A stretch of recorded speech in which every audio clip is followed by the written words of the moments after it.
Marilène, bonjour. Bonjour Emmanuel. Donc aujourd'hui, pour la première de cette émission, vous allez nous présenter la Maison des associations et du citoyen. Oui. Donc depuis quand elle existe? Alors, cette Maison des associations et du citoyen a été créée en 2004. Lors de la campagne municipale 2001, il y a une volonté de la municipalité. Elle a été faite donc sous la présidence de monsieur Alain Merlin, adjoint à l'époque de cette délégation, et de madame Marie-Christine Duval. Mais pourquoi elle a été créée? Il y avait une demande?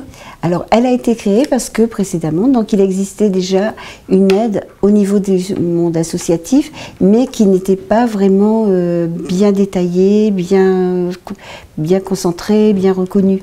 Donc, on a voulu vraiment faire un service vie associative et citoyenne. Et donc, cette maison qui va fêter un anniversaire cette année? Oui. Propose de multiples services aux associations comme le prêt de la photocopieuse, un service informatique, voilà, et bien d'autres choses. Oui, bien entendu. Donc tout d'abord un rôle administratif, puisque chaque association passe chez nous avant de se créer ou durant sa vie, on peut dire. Ensuite, logistique, oui, par les photocopies, l'aide à l'informatique et quantité de choses également, de mise à disposition de matériel, et aussi, bien sûr, le pavé finance, puisque nous traitons les dossiers de demande de subvention. Donc en fait, l'association vient, si elle veut monter un dossier de financement, et quelqu'un lui explique, lui fait? Oui, voilà, donc bien sûr, avant de monter un dossier de financement, il faut d'abord être connu association loi 1901. Donc pour ça, toute personne qui veut créer une association ou une association existante prend rendez-vous ici même auprès de Séverine Brem, qui est la responsable donc de ce service associatif, et donc lui dit exactement les documents qu'elle doit fournir. Alors, chose très importante pour une déclaration d'association, c'est le récépissé de la sous-préfecture, qui est le document unique à fournir pour une association et qu'on doit absolument disposer. Ensuite, on leur explique que dès que l'association est créée, ils doivent donc nous donner aussi bien sûr la composition des bureaux et toujours aussi tenir une assemblée générale chaque année. C'est la condition pour bénéficier d'une subvention? Alors bien sûr, il y a d'autres critères qui font également. La première année, une association n'a pas de subvention, puisqu'il faut quand même laisser à l'association le temps de se déclarer, d'exister, de faire, bon, on va pas dire entre guillemets ses preuves, mais montrer la volonté existante de l'équipe. Donc ça, c'est un des critères. La première année, on n'aide pas une association. Parce que souvent, il y en a qui, bon, au bout d'un an, abandonnent par manque de bénévoles, aussi de motivation. Oui, parce que la ville compte 240 associations. Oui, 240 associations, dont 50 sportives. Ensuite, il y a le domaine de la culture, des loisirs, de patriotique, de la santé. Donc, énormément de choix pour les associations.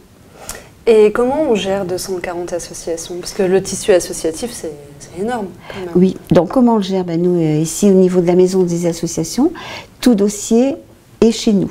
Donc avec tout le dossier administratif est chez nous.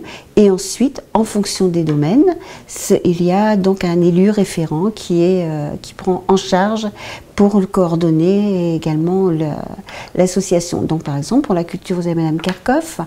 Pour le sport, vous avez Monsieur DeVos. Pour ce qui est un domaine qui est un peu moins connu, l'environnement, Monsieur Boucherie. La santé sociale, c'est Monsieur Merlin. Donc vous voyez, c'est très... voilà. Et est-ce qu'il y a encore de la place pour d'autres associations? Et on peut dire qu'il y a toujours de la place, mais il est vrai que déjà 240 associations, c'est énorme. Pour une ville comme Gravelines, on est vraiment une des villes à avoir le maximum d'associations, mais selon la loi 1901, nous ne pouvons pas refuser une création d'association. Donc toute personne peut demander à créer une association, mais bien sûr après vérification de tout ce qui est point de vue administratif, toujours par Séverine, et aussi leur expliquer le pourquoi, comment ils veulent, et aussi des associations qui ont la même entité, on va dire, la même discipline, que ce soit par exemple le sport ou la danse, c'est les plus présentes.